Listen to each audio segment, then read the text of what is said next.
Hello friends, plus point അക്കാദമിയിലേക്ക് വീണ്ടും സ്വാഗതം. Union public service commission UPSC 2021 recruitment notification ഇറക്കിയിട്ടുണ്ട്. ഇപ്പോൾ ഇറക്കിയിരിക്കുന്നത് combined defence service examination CDS-1 നോട്ടിഫിക്കേഷനാണ്. Examination notice number 2/2021 CDS-1. Last date for submission of application 17/11/2020. ഇതിൽ സ്ത്രീകൾക്കും അപേക്ഷിക്കാവുന്നതാണ്. കമ്മീഷൻ്റെ വെബ്സൈറ്റ് ഇവിടെ കൊടുത്തിട്ടുണ്ട്. upsc.gov.in എന്ന വെബ്സൈറ്റാണ്. ഇത് ഓൺലൈൻ വഴിയാണ് അപേക്ഷിക്കേണ്ടത്. 2 ഘട്ടങ്ങളായിട്ടായിരിക്കും അപേക്ഷ സമർപ്പിക്കേണ്ടത്. അതുപോലെ അവസാന തീയതി വരുന്നത് 17 നവംബർ 2020 ആണ്.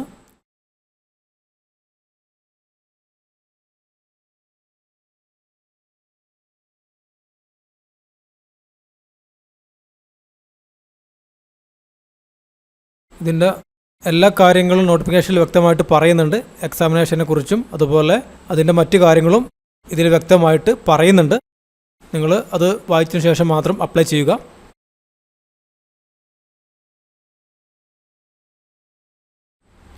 നമുക്കിതിൻ്റെ വേക്കൻസികൾ ഒന്ന് നോക്കാം.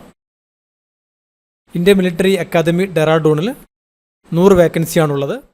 അതുപോലെ Indian naval academy Ezhimala 26 vacancy.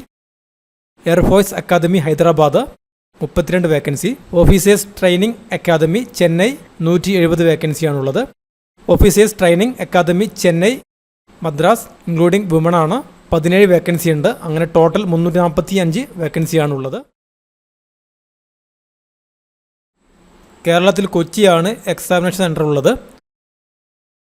ഇതിൻ്റെ ഏജ് ലിമിറ്റ് പറയുന്നത് ഉദ്യോഗാർത്ഥികൾ, അതായത് unmarried male candidates 2 January 1998 1 January 2003 ഇടയിൽ ജനിച്ചവരായിരിക്കണം.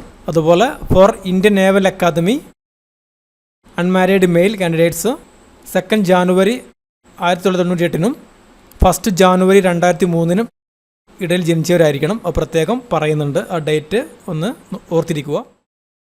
വ്യത്യസ്തമായ തസ്തികൾക്ക് വ്യത്യസ്തമായ ക്വാളിഫിക്കേഷനാണുള്ളത്. For IMA and officers training academy Chennai degree of a recognised university or equivalent. For Indian naval academy degree in engineering from a recognised university or institution. For air force academy degree of a recognised university with physics and mathematics at 10+2 level or bachelor of engineering.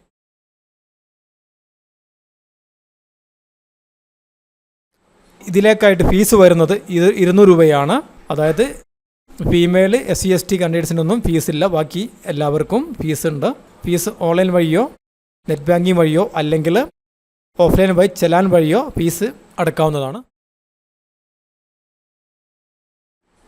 അത് അപേക്ഷിക്കേണ്ട കാര്യങ്ങളൊക്കെ വ്യക്തമായിട്ട് ഇതിൽ പറയുന്നുണ്ട്. നിങ്ങൾ notification വ്യക്തമായിട്ട് വായിച്ച് നോക്കണം.